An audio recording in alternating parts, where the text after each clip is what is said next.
This is the MGTOW Infinium here with an Infinium Free Talk. This Infinium Free Talk is entitled A Hard Lesson Learned.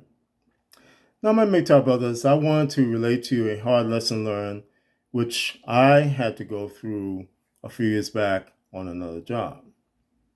And as you're aware of, I work in the retail sector. Right now, I'm working for a grocery chain, a large grocery chain in the nation. But I have a lot of overall retail experience in doing a lot of things. So, contrary to the female family members of my family, the opinions that I just stand around and click on a computer or talk to a customer all day, I have a lot of experience. And that experience ranges from selling to doing what are called planner resets. And as my experience, I can look at my experience.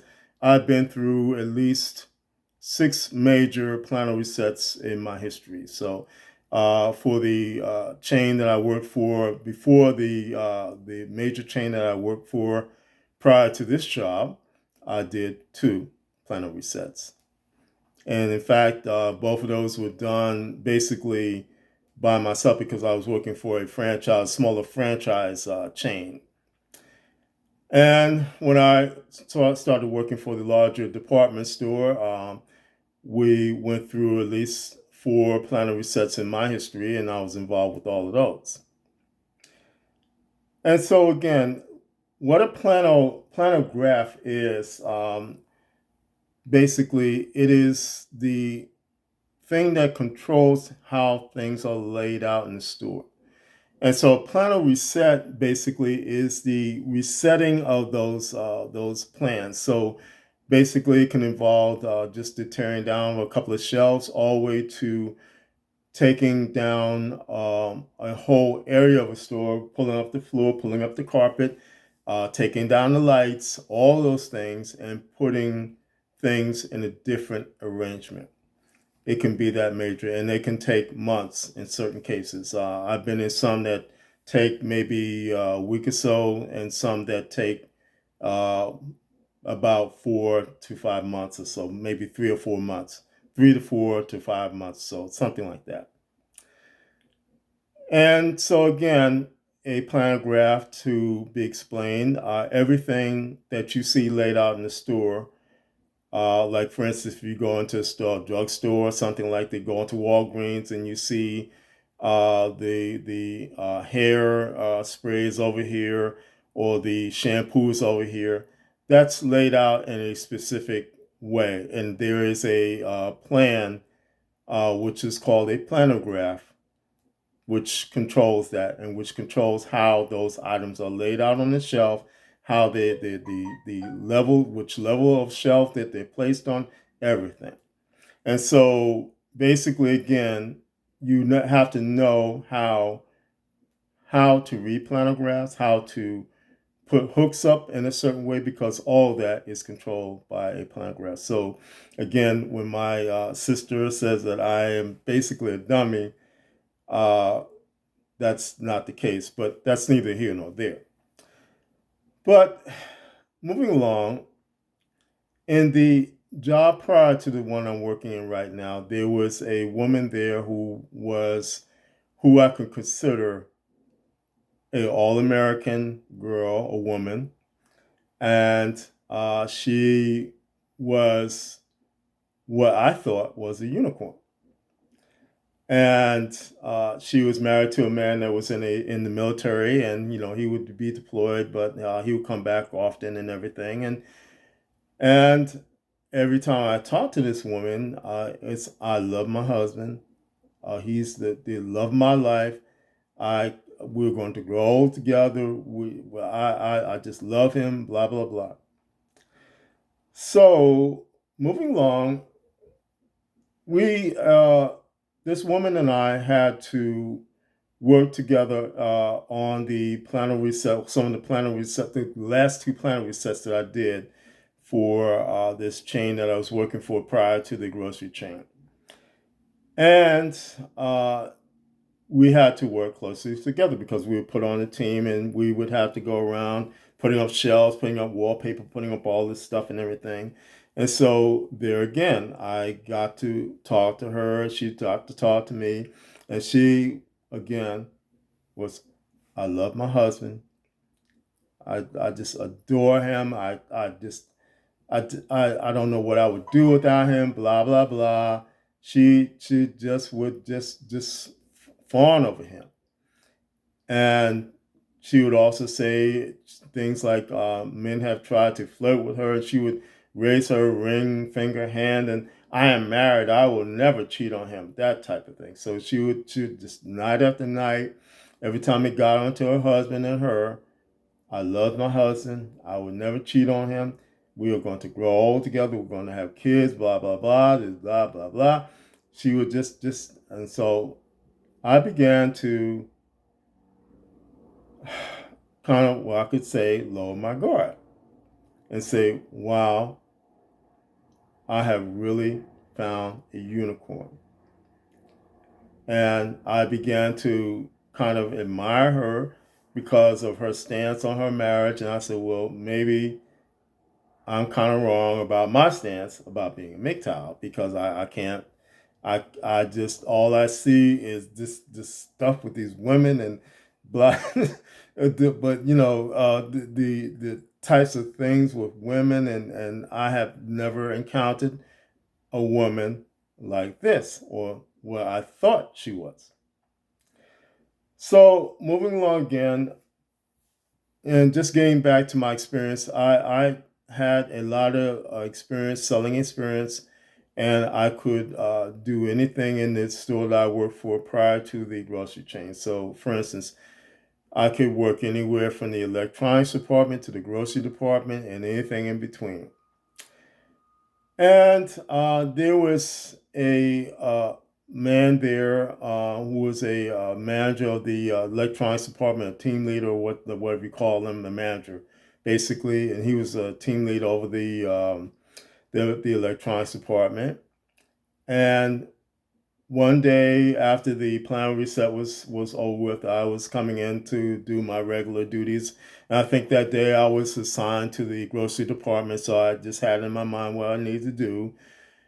And as I stepped in the door and clocked in, I was immediately confronted by one of the store managers. And it's like, you need to get over to the electronics department, open it up and do what, blah, blah, blah.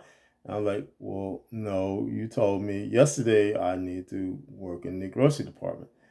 And it's like, no, you need to go over there right now and get it done. There's an emergency. And well, what happened to so and so? I'm like, what happened to so and so? There's an emergency. Just get over there and get things done. And you have to do the grocery department too. So I went and did what I needed to do. And fortunately, it was a quiet day, so I didn't have to do so much running around.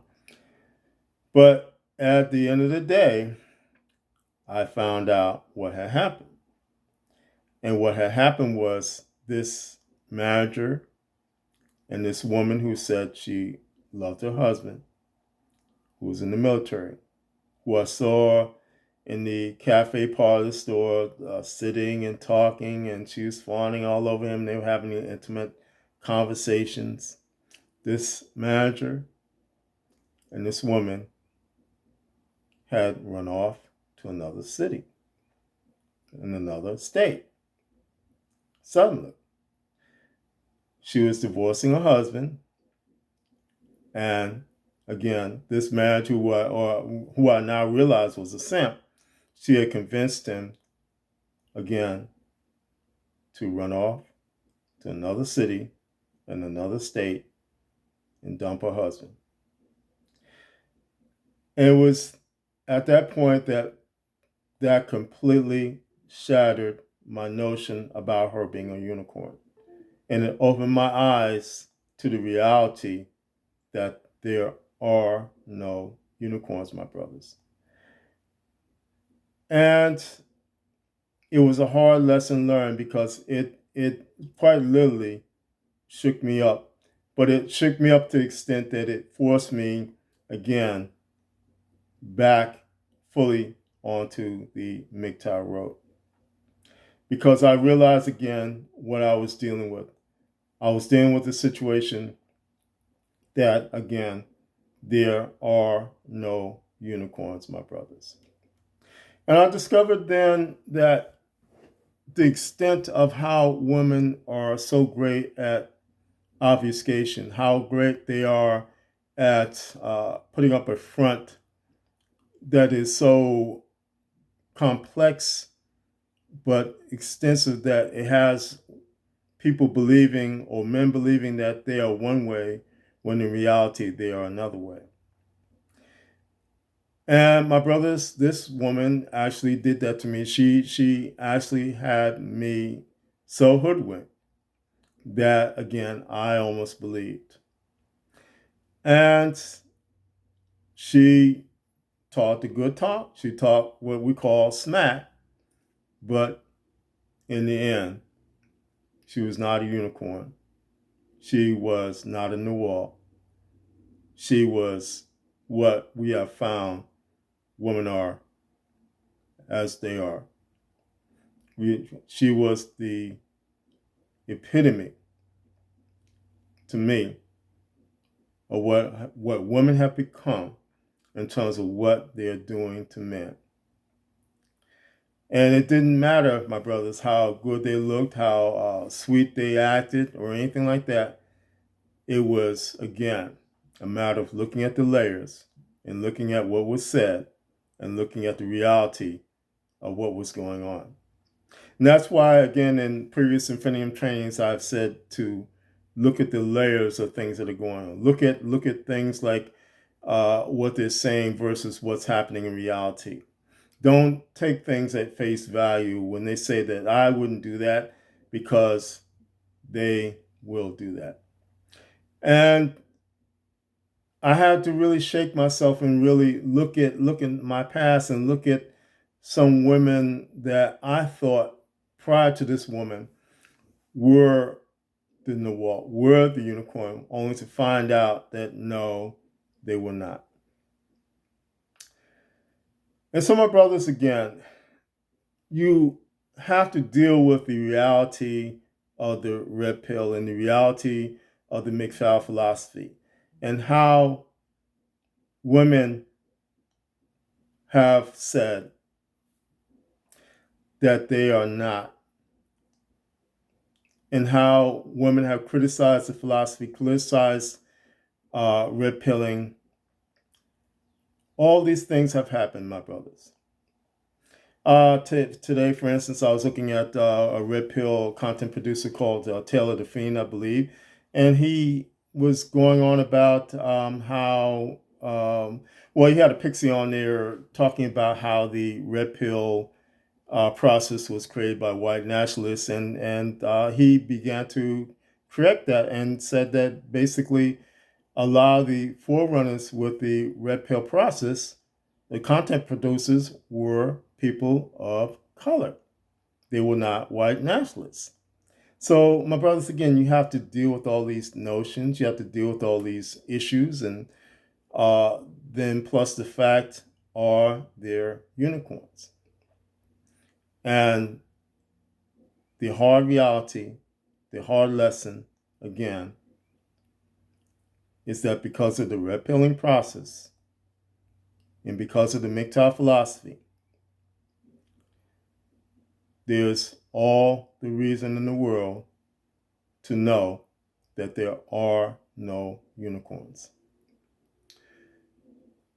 And so, my brothers, again, this adds to the profoundness, the complexity of these processes of the philosophy, because again, it's not only the eye-opening process that you're involved in, it is the process of you being free and you being in a state where you're not hoodwinked anymore, where you don't look at or take things at face value and say, well, I will pursue this woman because she's a unicorn, and only to find out that your heart is broken, your life is smashed because that unicorn smashed your life.